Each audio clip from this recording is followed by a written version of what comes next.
The MTA has officially announced that the F and M swap will be implemented starting December 8th this year, where the F train will run via the 53rd Street Tunnel and the M will run via the 63rd Street Tunnel between Queens and Manhattan. It is pretty exciting news as the MTA is finally attempting to do some de-interlining. In this video, I will explain what the F and M swap is and how it will benefit Queens Boulevard Line riders. Currently on weekdays, 4 services run QBL, the E and F runs express, and M and R trains runs local. Between Manhattan and Queens, the F train uses the 63rd Street Tunnel and the M train uses the 53rd Street Tunnel.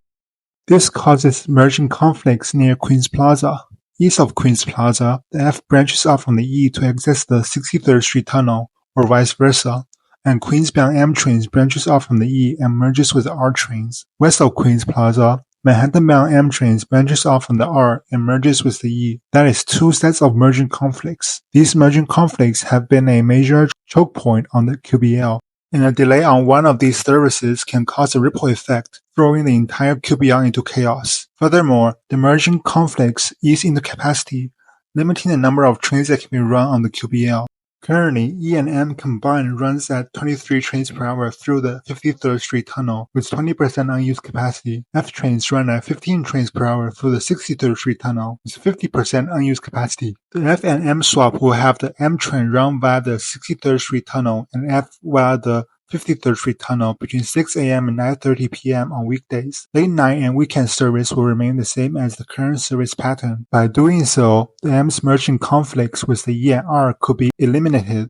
With only one merging conflict near Queens Plaza, it will be much easier to time, thus reducing delays. The F and M swap will greatly benefit QBL riders. By eliminating the merging conflict, the run times on the E, F, M, and R trains can be reduced, as less time will be spent waiting for another train to cross over. Service on the E, F, M, and R trains can be increased as the unused capacity on 53rd and 63rd Street tunnels can be better utilized. Roosevelt Island riders will also be greatly benefited. Currently, F is already packed by the time it gets to Roosevelt Island. M, on the other hand, is less crowded, meaning Roosevelt Island riders don't have to wait for multiple trains before they can get on. While there are drawbacks, it is very limited.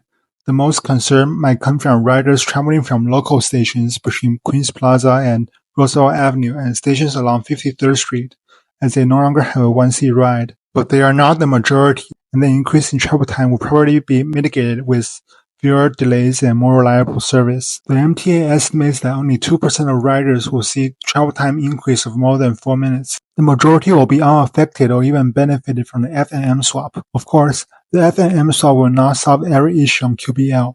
There are many other things, such as building the Queens Link so the M can be rerouted away from Forest Hills, a terminal that limits capacity, fumigation reform, grade separation of Myrtle Junction to increase M service, etc. But the F and M swap is a step in the right direction and is something that can greatly improve service without huge capital investments. In conclusion, the F and M swap is a win for the majority of QBL riders. But just like every other good project, there will be people opposing it. So if you support the F and M swap, please show your support by coming to MTA's public meetings, because the small minority of people who oppose this may be extremely loud. If supporters do not voice themselves, it will show a wrong reputation that this service change is opposed by a majority, while it isn't. If you are a QBL rider, I'm curious how this would positively or negatively change your commute. Share with me in the comments below. Thanks for watching, and I'll see you in my next video.